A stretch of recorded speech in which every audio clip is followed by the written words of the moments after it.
নির্বাচন কমিশনের রাজনৈতিক দল হিসেবে বাংলাদেশ জামায়াতে ইসলামের নিবন্ধন অবৈধ ঘোষণা করে হাইকোর্টের রায় বাতিল করেছে আপিল বিভাগ। ফলে আগামী সংসদ নির্বাচনে প্রতিদ্বন্দ্বিতা করতে পারবে দলটি, তবে দাঁড়িপাল্লা প্রতীক পাবে কিনা সে অনিশ্চয়তা রয়ে গেছে।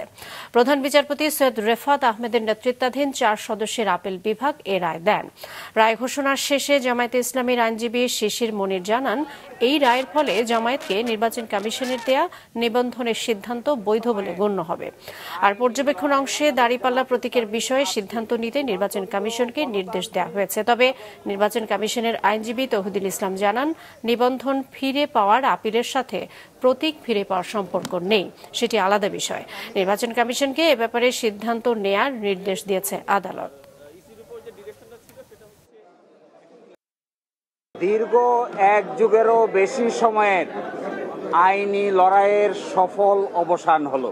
আজকে মাননীয় আপিল বিভাগ হাইকোর্টের যে রায় ছিলেন এই রায়কে বাতিল ঘোষণা করেছেন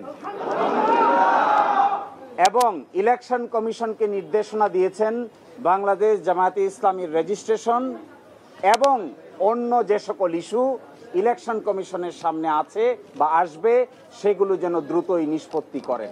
2013 সাল পর্যন্ত ইলেকশন কমিশন ওনাদের জামায়াতে ইসলামের কনস্টিটিউশনের উপরে একটা পর্যালোচনা করছিলেন। ওই পর্যালোচনার স্টেজে ওটা স্টে হয়ে গিয়েছিল।